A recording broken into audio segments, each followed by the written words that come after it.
অনন্ত কোটি জীবকে পরম দয়াল গুরুদেব যেমন করে তার সন্তানকে ভজন শিখিয়ে দেয়, কৃষ্ণ উন্মুখী করে দেয়, ভগবত চরণে প্রবেশ করিয়ে দেওয়ার জন্য জানিয়ে দেয়, বুঝিয়ে দেয়, ঠিক তেমনি ভগবান নিজে অনন্ত কোটি জীবের গুরু সেজে গুরু রূপ ধারণ করে অনন্ত কোটি জীবকে বুঝিয়ে দিলে। চৈতন্য চরিতামৃতে শ্রীল কবিরাজ গোস্বামী প্রভুপাদ এই কথাটা বলেছেন, জীবের নিস্তার লাগি নন্দ সুত হরি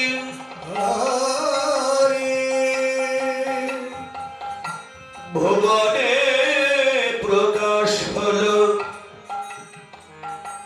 গুরুর রূপ ধরি।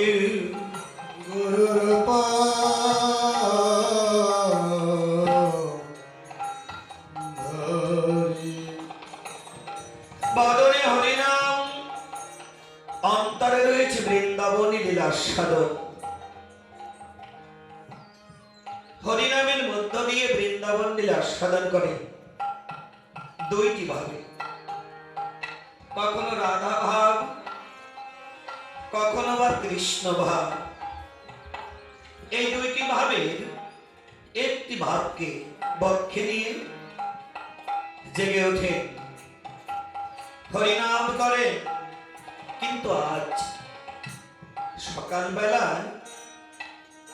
মহাপ্রভুর জাগরণটা আস্বাদনটা একটু ব্যবধান ঘটল।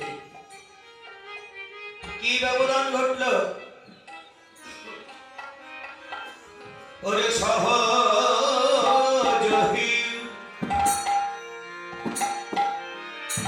নিজ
হলো আজ কি সঙ্গে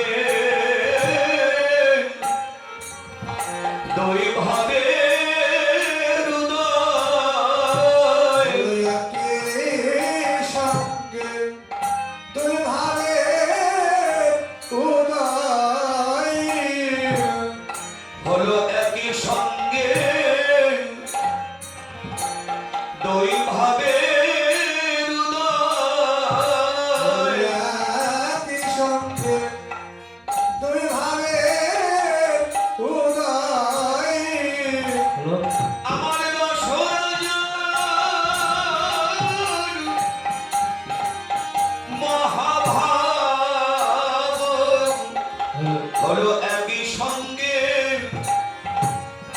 দুই ভাবের উদয়।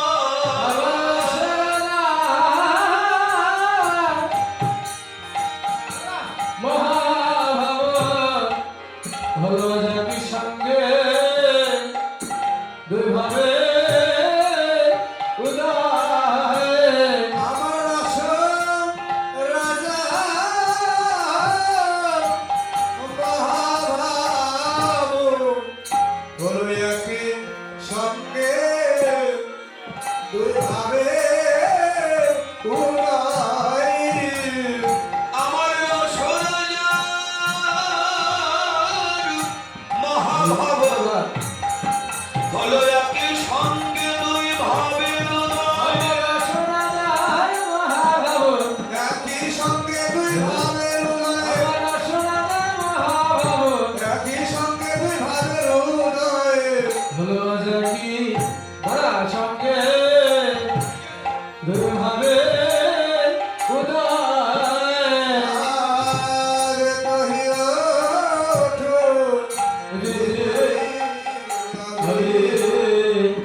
রজনী প্রভাত কালে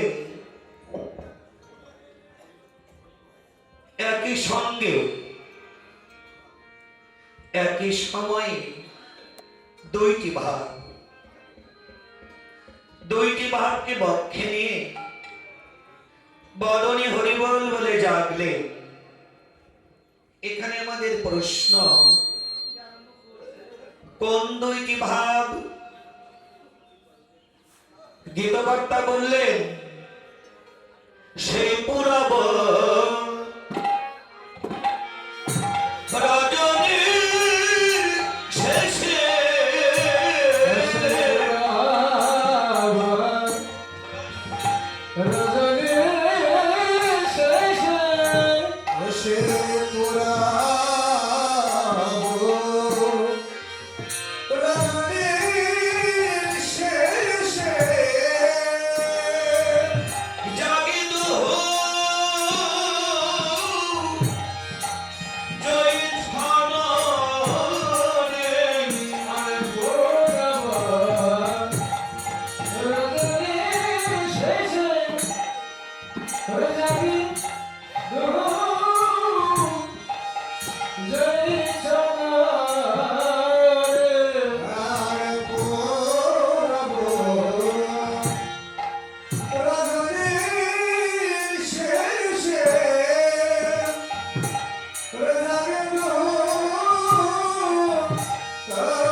সেই উপজল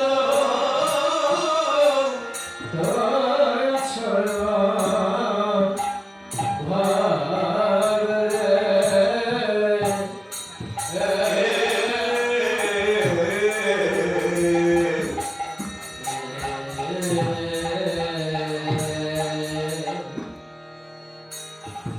পুরব রজনীর শেষে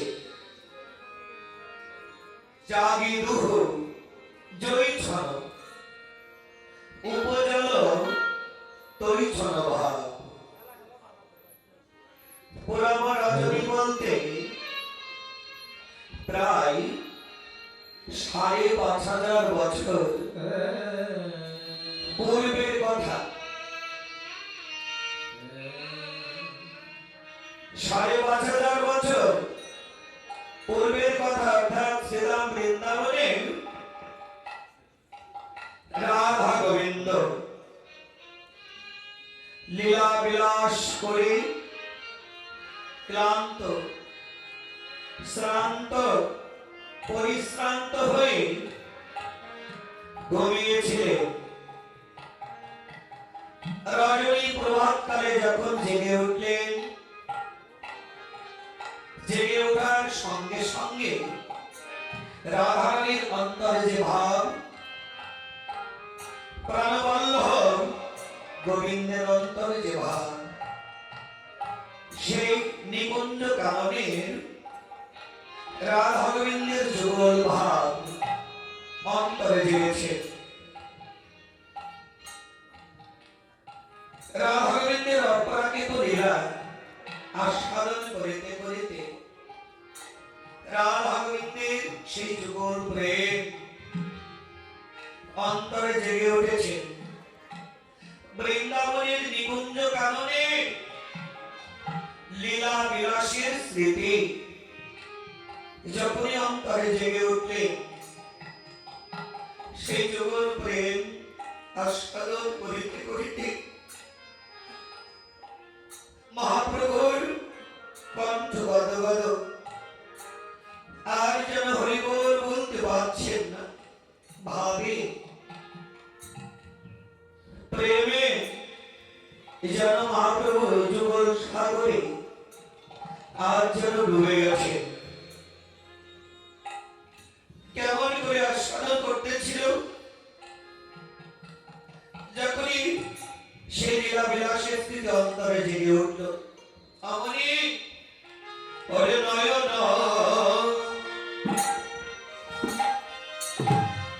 কমল জন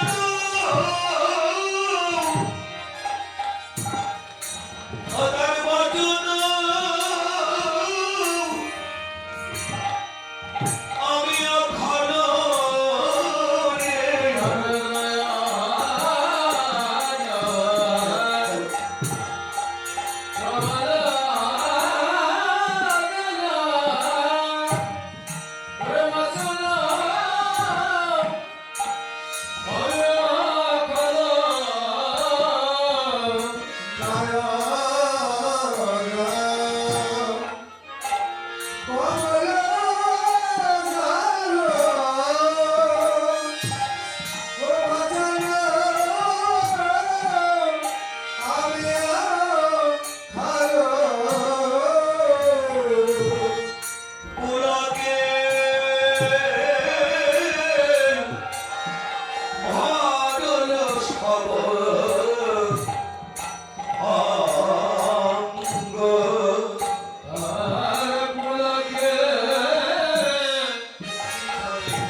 আজ নয়ন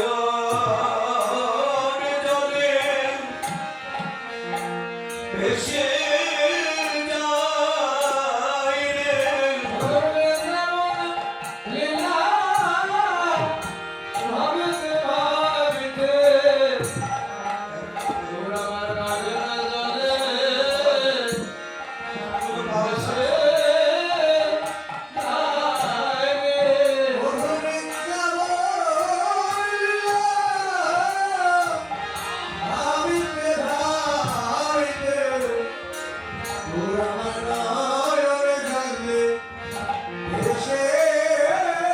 যায় রে। রাধা গোবিন্দ লীলা ভাবিতে ভাবিতে আজ নয়ন জলে ভেসে যায় রে।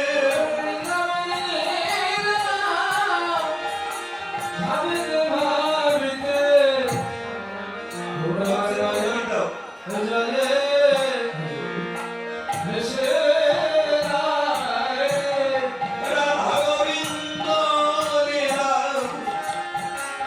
ভাবিতে ভাবিতে আজ নয়ন জলে বুক ভেসে যায়।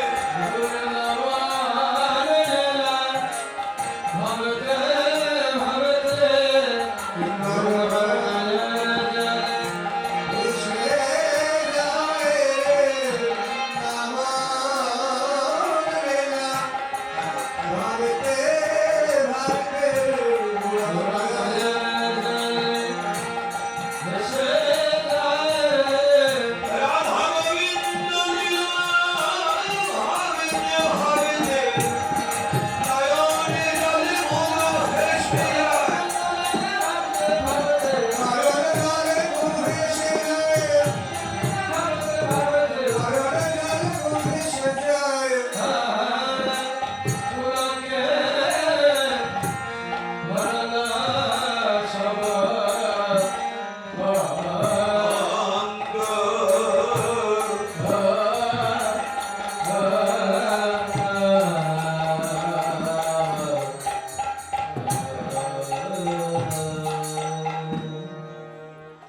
বৃন্দাবনে রাধা গোবিন্দে সেই যুগল প্রেম আস্বাদন করিতে করিতে নয়ন জলে ভাসছে। অন্তরে কত দুঃখ কত বেদনা,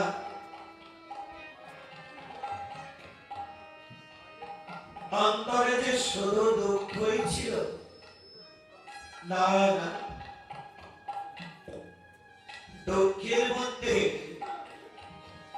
বেদনার মধ্যে মাঝে মাঝে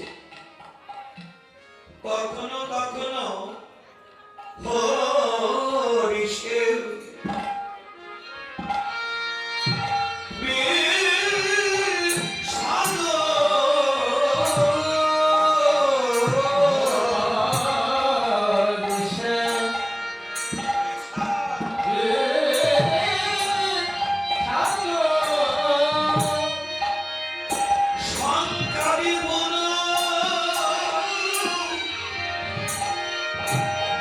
Oh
হচ্ছে বিষাদ। হরিষ শব্দের অর্থ হলো আনন্দ, বিষাদ শব্দের অর্থ দুঃখ। রাধারবিন্দ লীলা আস্বাদন করিতে করিতে নয়ন জলে ভাসছে, রিভারটা একটু কমাও। হরিবল। রিভার যত কম থাকবে তত শীষ কম মারবে।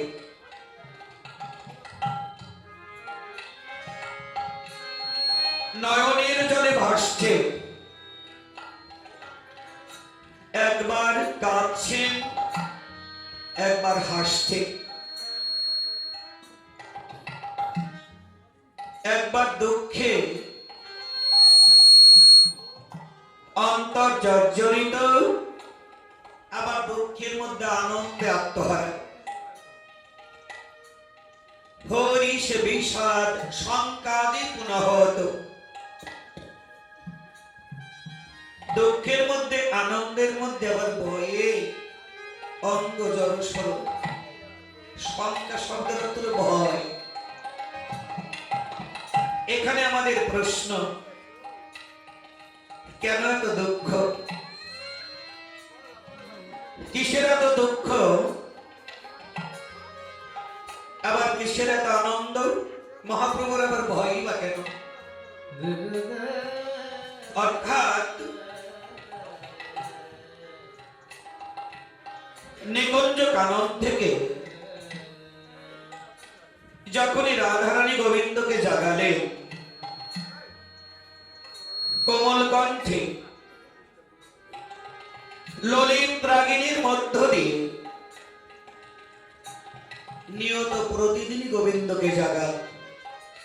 কোমল কণ্ঠে ললিত রাগিনীর মধ্য দিয়ে প্রতিদিন গোবিন্দকে জাগান। যে ললিত রাগিনী আজ এই বৃন্দাবনে অল্প কিছুক্ষণ পূর্বে আপনারা শুনেছেন যে কীর্তনিয়া দলটা 4টা হতে 6টা পর্যন্ত হরিনাম করলেন, নাম শ্রবণ করালেন, ওই রাগিনীটার নাম ললিত।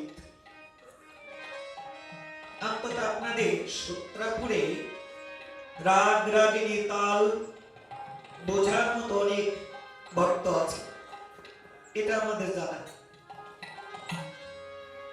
তাই যে কীর্তনিয়া দলগুলি যে হরিনাম করলেন 3 দিন, তাই না? তা প্রতিটি দল যে কীর্তন করেছেন সময় উপযোগী রাগ রাগিনীর মধ্য দিয়ে। তা যত রাগ রাগিনী তৈরি করেছেন আমাদের আর্য ঋষিগণ, মুনি ঋষি যারা, আর যে ললিত রাগিনীটা তৈরি করেছে তিনি কোনো মুনি ঋষি না, অনুরাগী ভক্ত। এই ললিত রাগিনীর উৎপত্তি হলো শ্রীমতী রাধারানীর শ্রীবদন থেকে। রাধারানীর বদন থেকে ললিত রাগিনীর উৎপত্তি। তা ললিত শব্দের অর্থ হলো কোমল। ললিত শব্দের অর্থ হলো কোমল, অর্থাৎ নরম। তা রাধারানীর কণ্ঠ কণ্ঠ ছিল মলিনতায় ভরা। শুধু কণ্ঠ নয়, চলা বলা, আচার আচরণ, স্বভাব, অন্তর মনোপ্রাণ সব কিছুই ছিল কমলের চেয়েও কোমল। সমস্ত কিছুই ছিল কমল হতে কোমল। কমল শব্দের অর্থ হলো পদ্ম, আর কোমল শব্দের অর্থ হলো নরম। সব পাখি হলো কৃষ্ণ ভক্ত, শাড়ি পাখি হলো রাধা ভক্ত। শাড়ি পাখি মনপ্রাণ দিয়ে অন্তর দিয়ে রাধারানীকে ভালোবাসতে। রাধা বলতে একেবারে পাগল ছিল, এতটাই ভালোবাসতেন রাধারানীকে। তাদর করে করে ভালোবেসে বেসে অন্তর থেকে কমলিনী বলে ডাকতেন। আর কমলিনী নামটা এমনি এমনি কিন্তু হয় না, স্বভাব যার, কোমলতার স্বভাব যার মধ্যে আছে তাকেই কমলিনী বলা যায়। রাধারানীর স্বভাবটাই ছিল কোমলতার স্বভাব, যার কারণে আমাদের ভক্তি শাস্ত্রে রাধা গোবিন্দে বৈষ্ণবীয় ভাষায় বলা হয় লীলা, আর আমাদের আঞ্চলিক একটা বাংলায় বলা হয় চরিত কথা। রাধা গোবিন্দের লীলা কথা, চরিত কথা স্মরণ করতে বললে, শ্রবণ করতে বললে কেন, উদ্দেশ্য কি? ওই যে রাধারানীর অন্তর ছিল কোমলতার স্বভাব, সেই রাধারানীর চরিত কথা শ্রবণ করিতে করিতে, শুনতে শুনতে যদি কোনো ভাগ্যবান, যদি কোনো ভাগ্যবতীর অন্তরে সেই কোমলতার স্বভাব যদি একটু জন্মে যায় গো মা, সে কোমলতার স্বভাব যদি কারো যদি একটু লাভ হয়, তার জীবনে পরিবর্তন ঘটবেই ঘটবে। তার জীবনটাও হবে সুন্দর, তার পরিবারটাও হবে আনন্দময়, আর তার সঙ্গ যে করবে তার জীবনটাও আনন্দময় হবে। এমনি করে অনন্ত কোটি জগৎটাই একদিন সুন্দরময় আনন্দময় হবে। তা ঠিক তেমনি ললিত কণ্ঠে ললিত রাগিনীর মধ্য দিয়ে গোবিন্দকে জাগালে, হে গোবিন্দ জেগে ওঠো, আর ঘুমাবার সময় নেই। গোবিন্দকে জাগিয়ে গোবিন্দের চরণ ধরে বিদায় প্রার্থনা করলে, বিদায় প্রার্থনা করলে, আমাকে বিদায় দাও, আমি কুঞ্জে যাই। এই কথাটা রাধারানী বদনে বলছে যে বিদায় দাও, কিন্তু গোবিন্দ চরণ দুখানি বক্ষে জড়িয়ে ধরে দুটি নয়নের জলে বক্ষ প্লাবিত করে ভাসছে। কেন? বদনে বলছে যে বিদায় দাও, কিন্তু মন চাইছেন না গোবিন্দের যুগল চরণ ছেড়ে ওই জটিলা কুটিলার ঘরে যেতে। এখানেই হলো দুঃখ, বিষাদ, আর চাইবেই বা কেন? এমন একটি সম্পদ জীবনে যদি কেউ লাভ করে, যেমন করেই হোক, গুরুদেবের কৃপা বলেই হোক, সাধন ভজনের পুণ্য ফলেই হোক, সাধুগুরু বৈষ্ণবের কৃপা বলেই হোক, এমন সম্পদ যদি কেউ লাভ করতে পারে, ওই সম্পদ জীবনে কেউ কে আর ছাড়বে? ছাড়তে চায় নাকি? যে সম্পদ পাওয়ার জন্য যে এত কিছু করে, ধ্যান তপস্যা, সাধন ভজন, পূজা অর্চনা, যাগযজ্ঞ, এই তো সকালবেলায় ছুটে এলে সাধুগুরু বৈষ্ণবের মাঝে। উদ্দেশ্যটা কি আছে? টাকা পয়সার লোভে না, না, একটাই উদ্দেশ্য,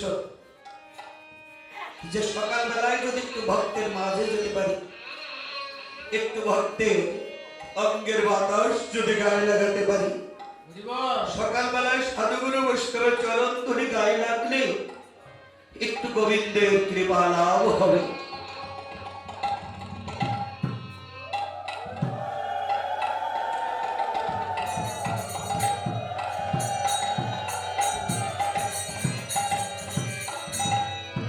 এমনি করে ভক্ত সঙ্গ করিতে ভক্তের চরণ ধরে গায়ে লাগাতে লাগাতে একদিন আমরা গোবিন্দের চরণ সেবায় হয়তো লেগে যেতে পারবো।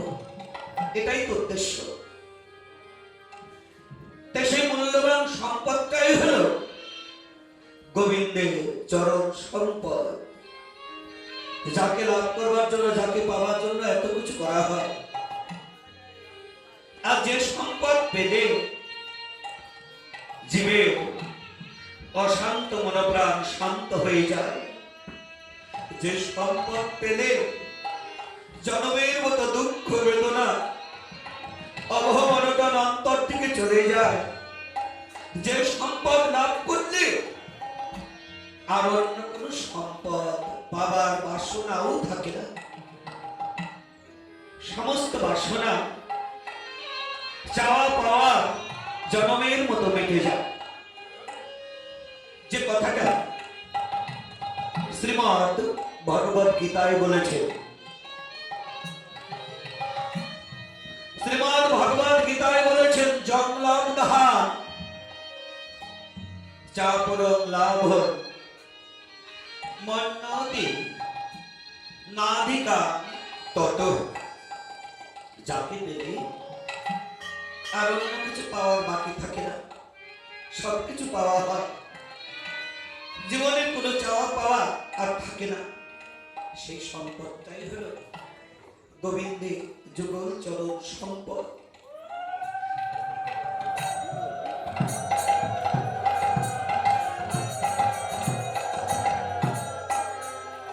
আর যতদিন ওই সম্পদ পাওয়া না যাবে, ততদিন জীবনের অভাব কখনো অন্তর থেকে সরানো যায় না। যায় নাকি? ওই সম্পদ যতদিন লাভ না হবে, ততদিন অভাব সরানো যাবে না গো বাবা। যত সম্পদই থাকুক, তবু তার অন্তর থেকে অভাব যাবে না। নাকি ভুল বললাম? এমন মানুষ আছে না জগতে বাবু? বাংলাদেশের মধ্যে বড় বড় শহরে তার ব্যবসা আছে, ইন্ডাস্ট্রিজ করেছে, আবার বিদেশেও করেছে। এইভাবে ব্যবসা বাণিজ্য করে কত টাকার মালিক হয়েছে নিজে কম্পিউটার দিয়ে হিসাব করেও বলতে পারবেন না। এমন মানুষ আছে না? এত টাকার মালিক হয়ে ওই মানুষটা এমন ভাবে সম্পদের পিছনে লেগে আছে, আরো তার দরকার, আরো তার দরকার, আরো পেতে চায়। এই অন্তরের চাওয়াটা জীব সরাতে পারে না বিধায় ভক্তি শাস্ত্রে জীবকে বলে অপূর্ণ। যখনই মনে করে আমনি দুটি নয়ন জলে ভাসতে ভাসতে দোলায় গড়াগড়ি যায় বিষাদ, আবার কখনো কখনো আনন্দে আত্মহারা। আনন্দ কেন? ভক্ত ভগবানের মিলন আনন্দের কথা যখন মনে পড়ে, তখনই আনন্দ আত্মহারা। হরিষে বিষাদ শঙ্কায়াদি পুনঃ। শঙ্কা থাকলে ভয়, ভয়ে অঙ্গ জলস্বর। ভয় কেন? রাধারানীর অন্তরে যে ভয় ছিল, হে গোবিন্দ, বাগিনীর মতো আমার শাশুড়ি ননদিনী একেতেই সারা বৃন্দাবন ভরে আমার কলঙ্ক রটে বেড়ায়, আর নিকুঞ্জ কাননে তোমার সঙ্গে এই মিলন যদি আমার শাশুড়ি ননদিনী তাদের কাছে যদি কেউ বলে দেয়, তাহলে যে আমার আরো কত কলঙ্ক হবে। এই ভয়। তেমনি করে হরিষে বিষাদ শঙ্কায়াদি পুনঃ কো কহু। গীতকর্তা বললেন, কো কহু ভাব তরঙ্গ। আরো যে কত ভাবের, আরো যে কত ভাবের উদ্দীপন ঘটেছে, গীতকর্তা নির্ণয় করতে পারছেন না। কো কহু কত কত কোমল শব্দের অর্থ হলো কত কত কত কত ভাবের উর্মি নাচিছে রে কত কত ভাবের রে নাচিছে রে কত কত ভাবের নাচিছে রে আমার মহাপ্রভু ভাব সামনে কত কত ভাবের উর্মি নাচিছে রে মহাপ্রভু ভাব সমুদ্রে আর কত কত ভাবের উর্মি নাচিছে রে আমার মহাপ্রভু ভাব সমুদ্রে কত কত ভাবের ভাবের উর্মি নাচিছে রে ভাবের সাগরে যেন তরঙ্গ উঠল ভাবের সাগরে জানা ইনি আপনার সব ভাবের সাগরে জানো তরঙ্গ উঠলো মহাভাব নিধি প্রাণ গৌর হরিণ ভাবের সাগরে যেন তরঙ্গ উঠল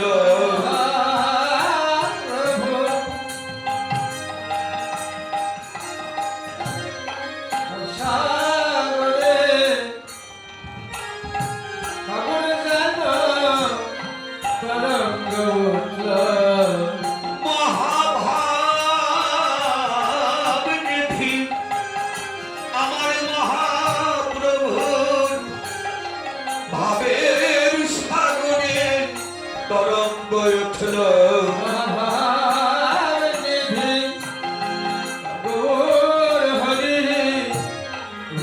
সাগরে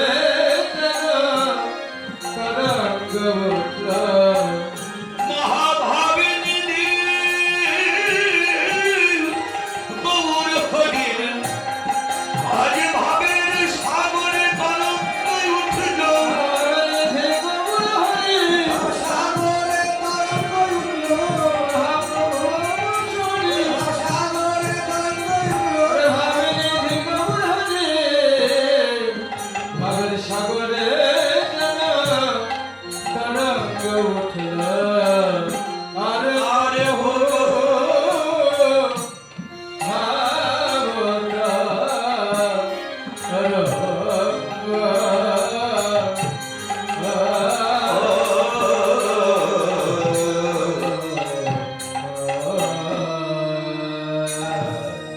বৈষ্ণব কবি গীতকর্তা মহাপ্রভুর এই মাধুর্য মণ্ডিত ভাব দর্শন করে বললেন আরো যে কত ভাবের উদ্দীপন ঘটেছে নির্ণয় করতে পারলেন না কত কত ভাব অনুভব করতে পারলেন না তবে অনুমানে বুঝতে পারলেন যে গৌরের অন্তরে কোন ভাবের উদ্দীপন ঘটেছে অনুমান ওই ছন অনদিন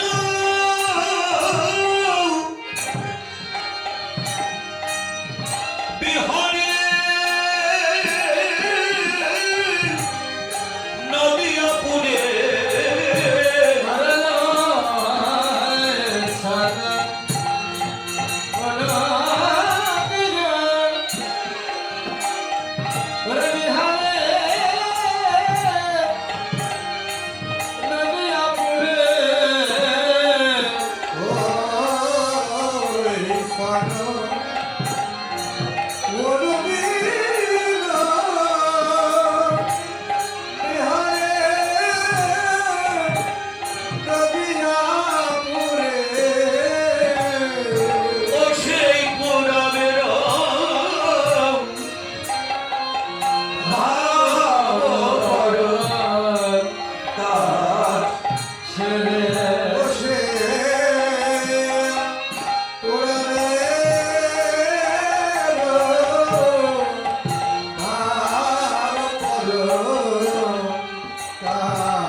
এতদিনে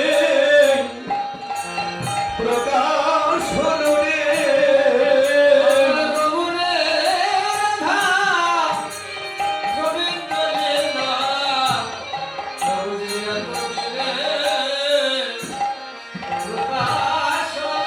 আমার গৌরে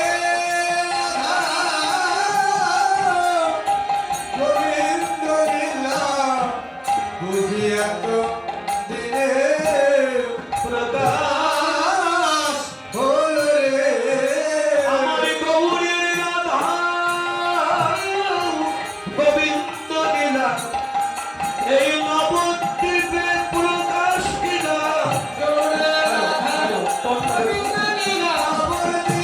হরি বল, হরি বল। নবদ্বীপে প্রকাশিলা বুঝি এত দিনে প্রকাশ হলো রে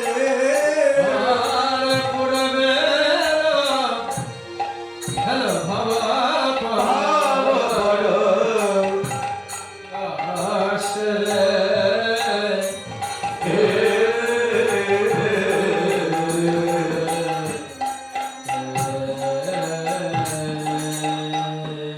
হরিবল হরিবল বৃন্দাবনে হ্যালো রাধা গোবিন্দের যুগল প্রেম আস্বাদন করিতে করিতে যুগল রস সাগরে আজ মহাপ্রভু ডুবে গেছে অন্তর বৃন্দাবনময় বৈষ্ণব কবি গীতকর্তা দর্শন করে দুঃখ করলেন দুটি নয়ন জল ছেড়ে দিয়ে বক্ষ প্লাবিত করে ভাসছেন কাঁদছেন তাই কি?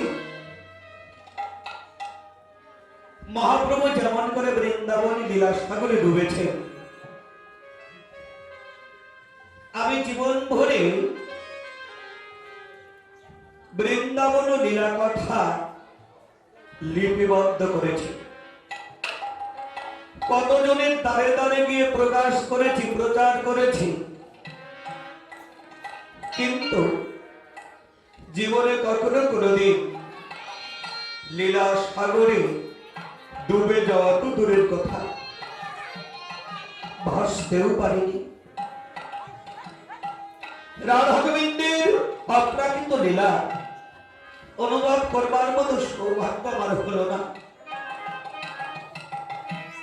জীবন করে শুধু বলেই গেলাম লিখেই গেলাম প্রচার করেই গেলাম এখানেই হলো দুঃখ অন্তরে ব্যথা গৌরী চরণে আত্মনিবেদন করলেন প্রার্থনা করলেন শুধু গৌরী চরণে নয় জগতে সমস্ত গৌর ভক্ত চরণেও প্রার্থনা করলেন এই তো সকালবেলায় যেমন করে গৌর গোবিন্দের লীলা সাগরে সকলে ছুটে এসে কেউ ভাসছে কেউ ডুবছে এমনি করে আমার ভাগ্য তো হলো না এই বৈষ্ণবগণ এমন ভাগ্য আমার কবে হবে আমিও একদিন রাধা গোবিন্দের লীলা সাগরে ঝাঁপিয়ে পড়তে পারবো আমি একদিন আপনাদের মতো ঝাঁপিয়ে পড়ে দীর্ঘদিন ভাসতে পারবো ভাসতে ভাসতে একদিন রাধা গোবিন্দের লীলা সাগরে ডুবে যাওয়ার সৌভাগ্য হবে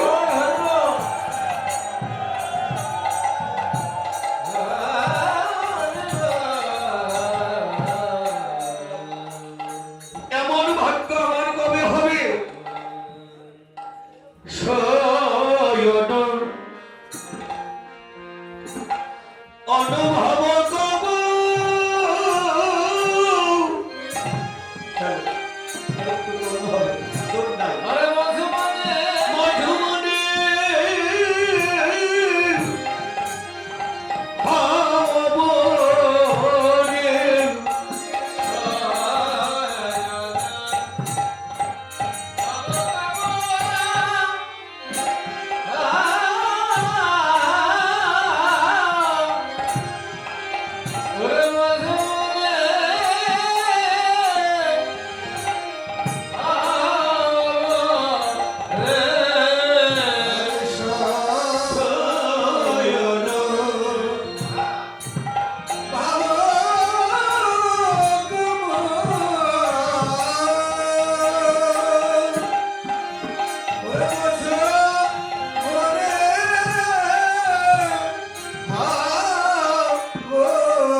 কহরাধা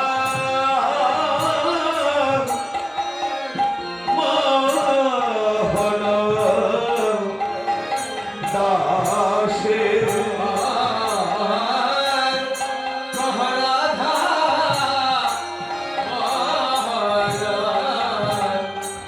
দাস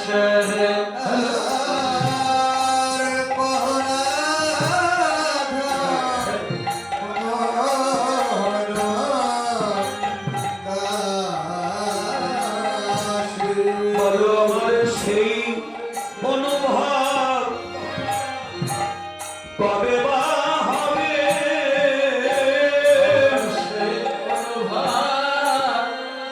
কবে বা হবে আমার সেই অনুভব কবে বা হবে আমার রাধা গোবিন্দের যুগল প্রীতি আমার সেই অনুভব কবে বা হবে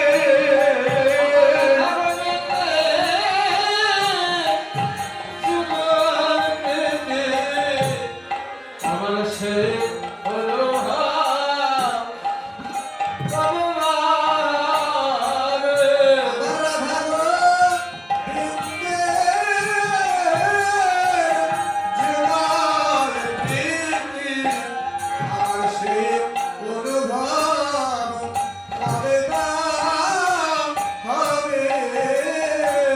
সেই অনুভব আমার হলো না রে আমার সে হলো না রে সেই অনুভব আমার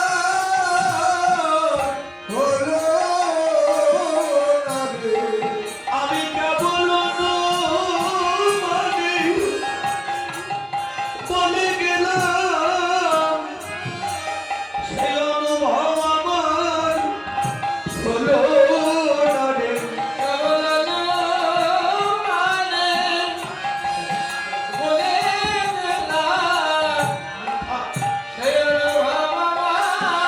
জানে না জানে না কেবল আমি অনুমানে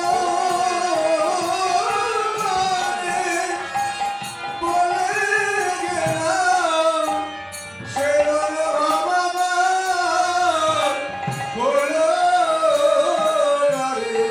আমার রাধা গোবিন্দের সেই যুগল প্রীতি সেই অনুভব আমার হলো না রে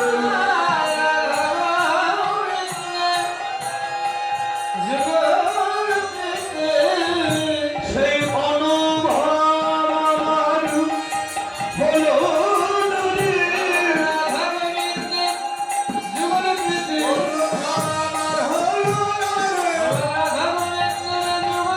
অনুভব আমার হলো না রে। ওরে অনুভব আমার হলো না রে।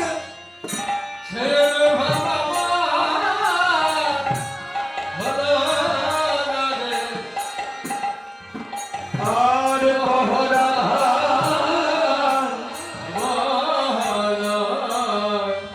দাস রে